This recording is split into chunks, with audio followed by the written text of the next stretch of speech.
बिस्मिल्लाहिर्रहमानिर्रहीम। अस्सलाम वालेकुम नाजरीन, मेरी कोशिश होती है कि आपको हर वीडियो में किसी नए फ़्रूट से मुतारिफ़ करवाया जाए। आज हम एक नए फ़्रूट के बारे में बात करेंगे जो कि हम इटली से 2016 में लेके आए थे और यहाँ पे बरानी एग्रीकल्चर रिसर्च इंस्टीट्यूट चकवाल में हमने इस पर तजर्बात की है।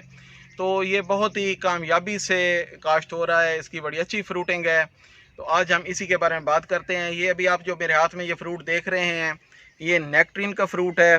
इसका साइज़ देखें, इसका कलर देखें। इसका कलर इंतहाई अट्रैक्टिव है, बहुत ही खूबसूरत कलर है और ये इंतहाई जूसी फ्रूट है।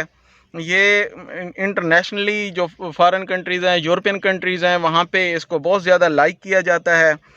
और इसके जो पौधे हैं ये बहुत ज़्यादा फ्रूटिंग लेते हैं। एक पौधे से 4-4, 5-5 मन तक हम फ्रूट ले सकते हैं और ये बहुत ही ज़बरदस्त, बहुत ही टेस्टी फ्रूट है। इसको अगर आप वैसे देखें तो ये इसकी शक्ल जो है आलू बुखारे की तरह नज़र आती है, लेकिन इसका साइज़ काफ़ी बड़ा होता है। इसका जो टेस्ट है वो आलू बुखारा और जो आड़ू है उसके इन बिटवीन है, उनका समझ लें कि एक ब्लेंड है। तो ये इसके ऊपर जो फ्रूट है ये गुच्छों की शक्ल में लगता है। ये दूसरे तीसरे साल फ्रूटिंग शुरू कर देता है। 3 साल में ये भरपूर पैदावार देता है। तो इसको आप अपने बागात में लगा सकते हैं। पाकिस्तान में नया फ्रूट होने की वजह से ये इसकी जो मार्केट वैल्यू है बहुत अच्छी है। हमारे जो बड़े शहरों के जो बड़े स्टोर्स हैं, जैसे कि लाहौर, इस्लामाबाद, कराची, पिंडी, वहाँ पे बड़े स्टोर की शेल्फ्स में आपको ये फ्रूट नज़र आता है। आइए आपको दिखाते हैं कि इसकी कैसे फ्रूटिंग है, कैसे गुच्छों की शक्ल में ये फ्रूट लगा हुआ है। अगर मेरा कैमरामैन दिखा सकें तो ये इसके गुच्छे आपको दिखाते हैं। ये बहुत ही खूबसूरत है। अगर आप घर में अपने किचन गार्डनिंग में भी ये लगाएं तो ये बहुत ज़बरदस्त फ्रूट है।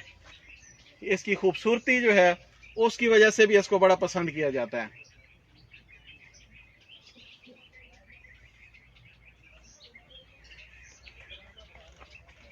नाजरीन, आप पूछते रहते हैं जी कि इसके पौधे कहाँ से मिलेंगे। तो ये नेक्ट्रीन के पौधे बरानी एग्रीकल्चर रिसर्च इंस्टीट्यूट चकवाल से जनवरी फरवरी में इसके पौधे दस्तयाब होंगे। अगर नेक्ट्रीन की काश्त के बारे में आपके कोई सवालात हों तो कमेंट बॉक्स में लिखें, इंशाल्लाह जल्दी जवाब दिया जाएगा। इसके साथ ही अपने मेज़बान अकील फ़िरोज़ को इजाज़त दें। अल्लाह हाफ़िज़।